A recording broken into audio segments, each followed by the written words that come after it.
Netflix has $10 million worth of as ever product that they have to get rid of. Meghan specifically says, I'm in charge. I make the decisions around what's going on. They're a partner, but I actually have final say over everything that happens. Netflix rage at Meghan. She's a nightmare.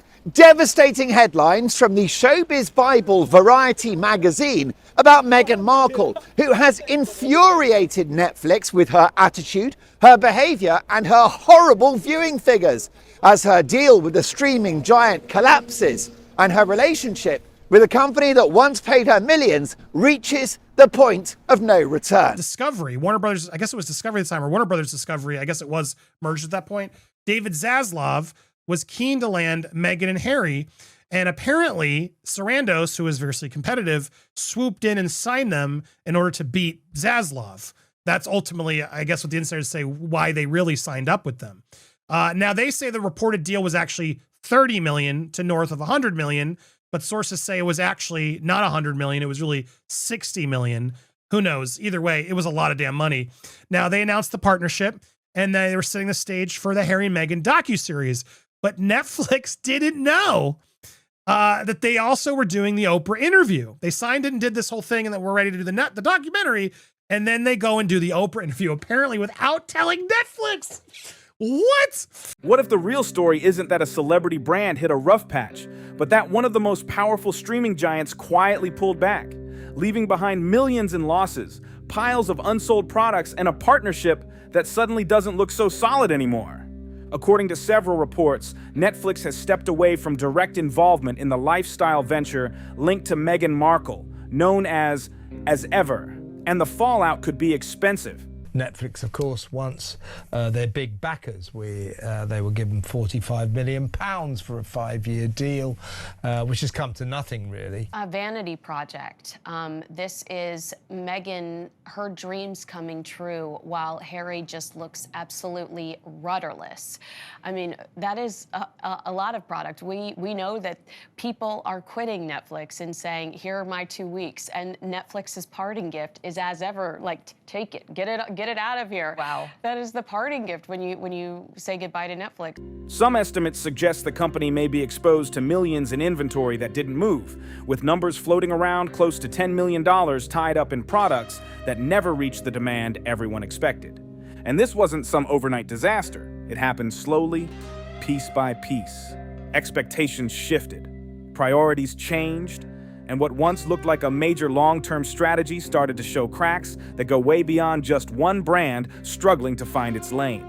When Meghan Markle and Prince Harry first partnered with Netflix through Archewell Productions, the reported $100 million deal was framed as more than just content. It was pitched as a creative empire in the making. There is a reference to the condescending way that Meghan treated people, but they said overall, Netflix's concern was her lack of experience and her inability to recognize what was going to work when it came to pushing product. Like they had we see this in a new feature in the Daily Mail. The Daily Mail today revealed Netflix's strategy. Like Netflix wanted to start with alcohol. They felt like that would have been the strongest way to launch as ever. And Meghan pushed back and she wanted to go with flowers. Dried flowers. And loose that, like there's somebody at Netflix complaining about all the jam. They're like, there's jam everywhere. It's all jam. The vision hinted at influence that could stretch far outside traditional shows and documentaries. At first, everything seemed to click into place. The docu-series Harry and Meghan exploded globally, pulling massive viewership and proving their story could capture worldwide attention. Numbers were strong, interest was sky high, and it looked like the audience connection could translate into long-term momentum. For a moment, the strategy looked locked in, spotlight everywhere, global curiosity at full volume, and a clear runway for expansion already forming behind the scenes. That's when the as-ever concept entered the mix. Instead of keeping the partnership limited to streaming content, the plan shifted toward building a lifestyle brand designed to ride the wave of attention generated on screen. The goal was simple: turn audience curiosity into customer action, creating a direct-to-consumer pipeline that extended the brand far beyond entertainment. So apparently, Netflix was blindsided. Penguin Random House was indeed publishing the memoir and was planning to do so during Netflix's rollout for Harry and Meghan. Two sources say Sarandos was riled to hear about this during a chance encounter with a Penguin executive. So they didn't even tell him. He found out through other CEOs, whatever people, and then they go back and sort it out. Items like jams, teas, honey, and carefully selected home products weren't positioned as random merchandise. They were presented as pieces of a larger identity tied closely to Meghan's public image and storytelling style. On paper, the system looked smooth. Content sparks interest. Interest drives purchases. Purchases strengthen the brand ecosystem. But real life didn't follow the script so easily. While early attention created strong buzz, later projects like With Love, Meghan didn't hit the same level of impact. Audience response became more mixed, engagement slowed down, and the connection between viewer interest and real product demand started losing momentum. At the same time, Netflix itself wasn't standing still. They've decided to take down Meghan Markle, which is very significant because what it means is that the entire showbiz establishment in the United States, not just Netflix, the whole showbiz world in America is done with Meghan. It's over. It's over. It's over. The company was switching up its entire playbook. Instead of locking into huge, all-in exclusive deals, Netflix began leaning toward more flexible partnerships that live or die by real results. The focus shifted toward performance, scalability, and numbers that actually make sense long-term. If something works, it grows. If it doesn't, the support quietly fades. Inside that shift, projects like As Ever started to look more complicated. Lifestyle brands aren't just about ideas. They come with warehouses, shipping logistics, manufacturing costs, and the constant pressure to keep customers buying. That means risk stacks up fast when demand doesn't keep pace with production. And this is where the cracks reportedly started to show. So they are overflowing with product, that the public doesn't want. We don't want a $64 candle that doesn't have a wick. Who wants fruit spread when you can go to the store and get jam for $2? It doesn't make sense. And Netflix themselves, some insiders have said As Ever as a whole did not make sense to the Netflix ecosystem. Right. While early buzz created curiosity, maintaining steady demand at the level needed to support ongoing production proved much harder. Over time, inventory reportedly began piling up, turning unsold goods into a serious talking point when evaluating the future of the venture. Multiple reports have referenced millions of dollars tied up in products that didn't move through standard sales channels, with figures hovering around the $10 million mark being mentioned across different sources. In some situations, surplus stock was reportedly redistributed internally, a quiet signal that supply had outpaced demand in a big way. Meghan's reputation is over. It is minus 100. And this story from Variety magazine will absolutely hurt Meghan. Meghan will be devastated. From a business angle, this points to a gap between expectations and real-world performance. From a strategy angle, it highlights a model that didn't fully expand the way it was designed to. And from Netflix's perspective, it fits a bigger pattern. The company has been reducing exposure to projects that carry higher operational risk without clear, repeatable returns. Because of that, reports suggest Netflix stepped back from direct involvement in As Ever, ending its hands-on role while allowing the brand to continue moving forward independently. But the story doesn't stop there. Public messaging paints a more balanced picture. Official statements from both Netflix and representatives connected to Meghan Markle's stress. I mean, at first they thought it was going to be like a 360. We're going to do the show, and then we're going to have the products, and the products will people will want to watch the show, and then when they watch the show, they're going to want to buy more products. And they thought it would be something like that, and it didn't quite work out that way because people didn't really mesh with the show. That the partnership still exists in a broader form. Ongoing collaboration is said to continue through first-look agreements and future development projects tied to Archewell Productions. Executives have also played down the idea of conflict, framing these changes as normal industry evolution. Partnerships shift, deals get reworked, priorities change, and companies adapt to what makes the most sense at the time. The Netflix people, they were sick of her strange approach to business. She would disappear in the middle of Zoom meetings. She would not listen to their strategies that they had in mind to sell her As Ever products, and they ended up being surrounded by $10 million worth of jam that they couldn't shift. And the word was that the Netflix executives, including the boss, Ted Sarandos, one day just said, that's it, we are done with this too. Now, important to stress, Meghan, naturally, she always does, has denied every single word. But that split has happened. Netflix don't want to know her anymore.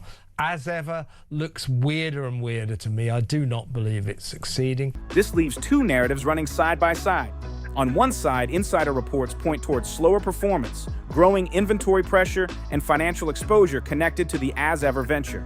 On the other side, official messaging frames everything as a smooth transition, highlighting continued collaboration and future opportunities still being explored. And right there is where the real tension lives. Because this story isn't just about whether a brand wins or loses, it's about how modern power deals are built in a world where entertainment, business, and public image are all tightly connected. And when one piece struggles, the entire structure can start to shake. Also, like, don't you think that they could have done a better job? I mean, first of all, the products weren't available during the launch of season 1 of As Ever. The products were simply not available. Well, they were also called something else. Yeah, American Riviera Orchard, rest in peace. But they didn't show QR codes throughout her show. Like, if she's using this specific product, a honey QR code should have popped up on the screen. So if I'm watching it, I'm like, oh my gosh, I'm gonna do that next weekend. I could have had that product on my doorstep this week, so I could have done it next weekend. In this situation, the As Ever experiment appears to show the limits of trying to scale a lifestyle brand purely through attention alone. Attention was never the problem. Visibility stayed high, curiosity stayed strong. So Meghan's in trouble because her career is over and the bank balance is dwindling by the day. And unfortunately, her husband, Harry, isn't exactly a financial powerhouse himself. It's my view that poverty and potentially bankruptcy will end that marriage. The spotlight never really disappeared, but turning that attention into consistent buying habits, that's where things reportedly became more complicated. Because building a sustainable brand takes more than buzz, it requires steady demand, strong logistics, and alignment between creative storytelling and real-world consumer behavior. As Netflix continues adjusting its strategy, focusing more on flexibility, tighter investments, and partnerships that prove their value step by step, You know, if you're going to try to convert into QVC, they needed to have taken more initiative.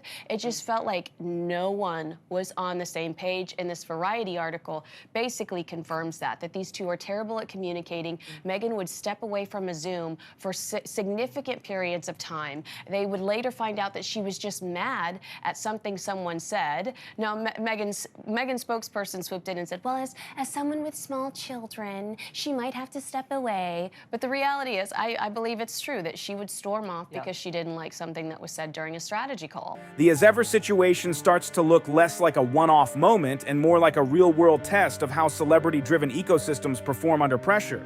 Because sometimes what looks powerful on the surface can reveal a very different picture once the numbers start talking. Behind carefully polished public statements, multiple reports suggest the internal reality may have looked far more challenging. While both Netflix and Meghan Markle's representatives describe the shift as a natural evolution. Several sources claim the company was quietly facing practical issues tied to inventory levels and slower than expected performance. At the center of it all sits the As Ever brand, a lifestyle concept designed to move beyond streaming and into a full-scale commercial system. The plan sounded straightforward. Use the global reach created by projects like Harry and Meghan and With Love, Meghan to spark interest, then channel that attention into product sales. Simple idea, complicated execution. According to reports, the expected level of consumer demand didn't fully materialize at scale.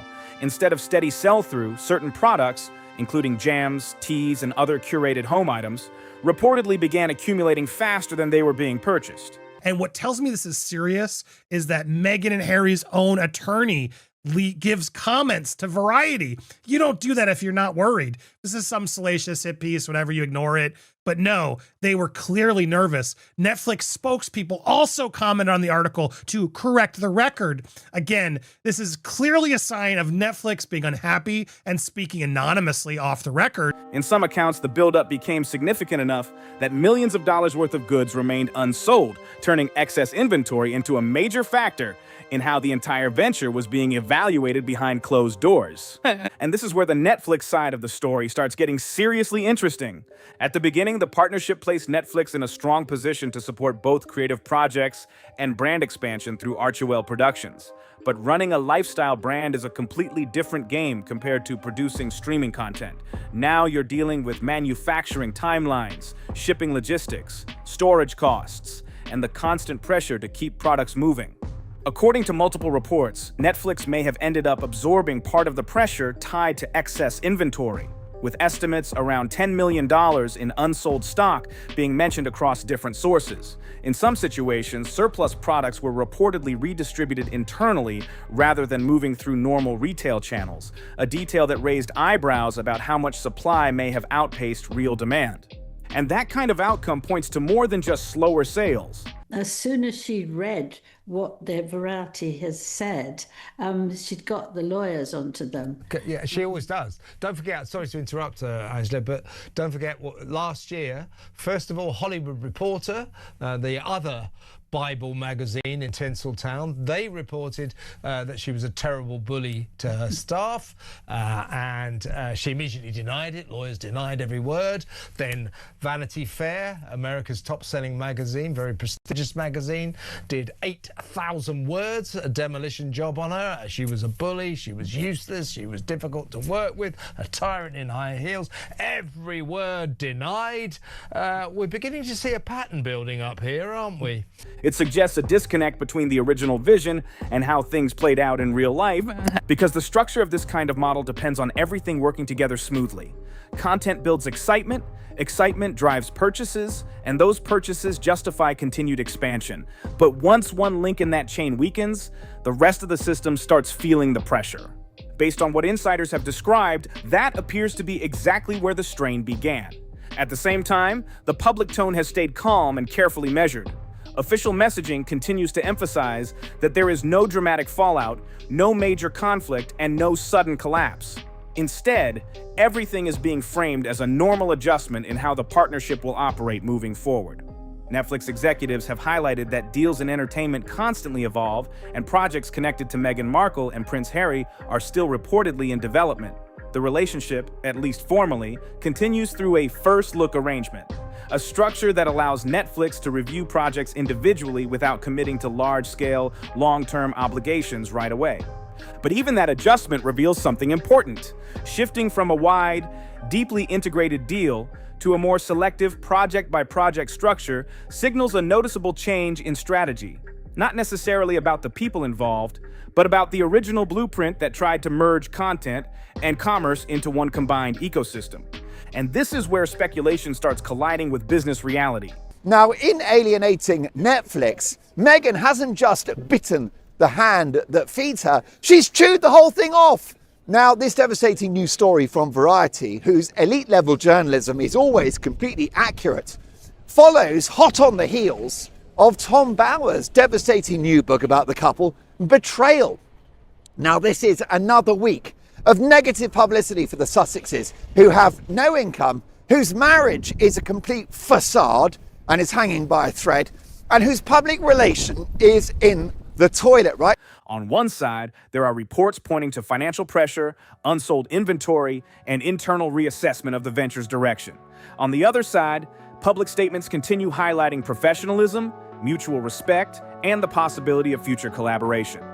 Two narratives, same partnership, completely different interpretations of what may have really happened behind closed doors. Right in the center of everything sits, as ever, a brand that was supposed to represent the next wave of media-powered commerce, where celebrity influence smoothly turns attention into real product demand.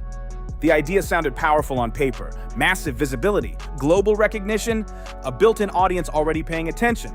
But according to multiple reports, the reality turned out to be far more complicated than expected. Because attention can explode worldwide.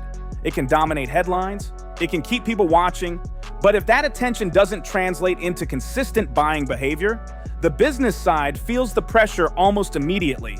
And when that gap shows up, even the biggest companies in the world start making strategic moves, which appears to be exactly what happened here, with Netflix reportedly stepping back from direct involvement, reducing exposure, and allowing the brand to continue operating on its own path while the platform shifts focus toward projects that more clearly match its evolving priorities. So at this point in the story, there's no dramatic split. On the record, attempting to be nice and not look like they're the bad bosses and that they're nice to everybody. And that's honestly good business for Netflix. I'm not mad at Netflix for not coming out and just speaking poorly about their talent. They wouldn't get other talent if that was what they were known for, right? They got to be nice to everybody. No explosive public fallout, no official announcement declaring the end of anything. Instead, what we see is a quiet repositioning. Insiders interpret the shift one way. Official statements frame it another way. The partnership still exists, but it doesn't quite look the same as it once did. And once that repositioning started, another layer of the story began coming into focus, because the signals suggested the original expectations behind the collaboration may have been more ambitious than what the long-term results actually delivered.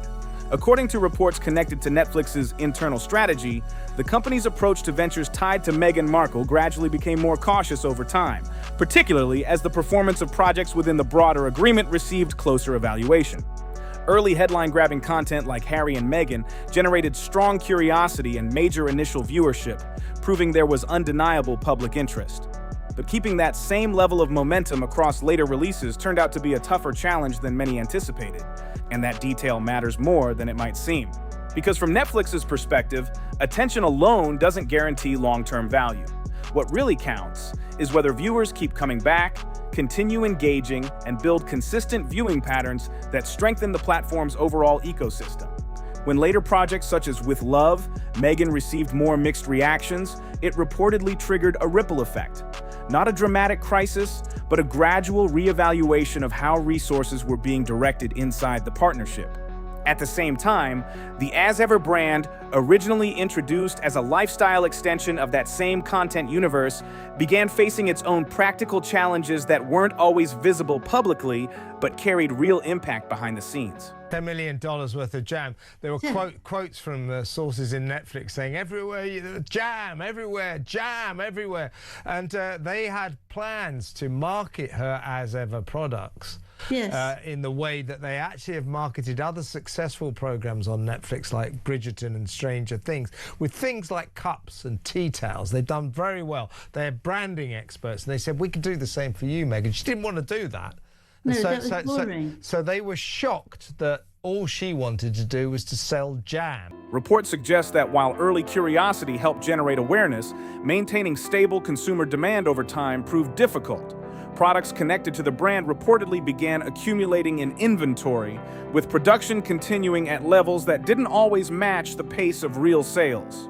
Over time, this imbalance led to a buildup of unsold goods, becoming an increasingly important piece of the financial conversation surrounding the venture.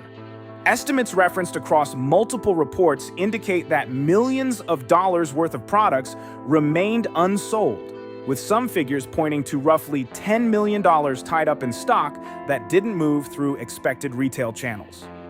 In certain situations, surplus inventory was reportedly redistributed internally, another signal that production levels may have outpaced actual demand in a significant way.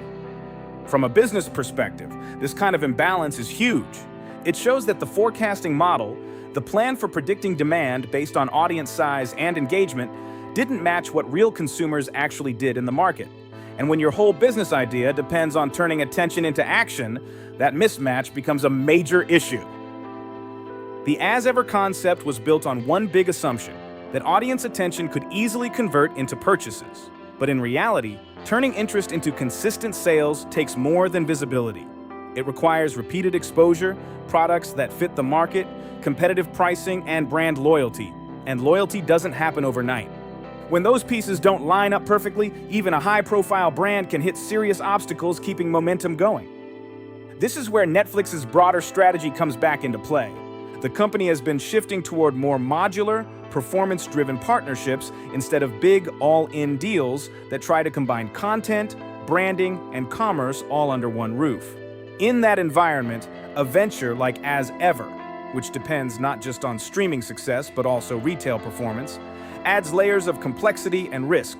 Producing content is one challenge. Managing inventory, supply chains, and real-world buying cycles is another entirely.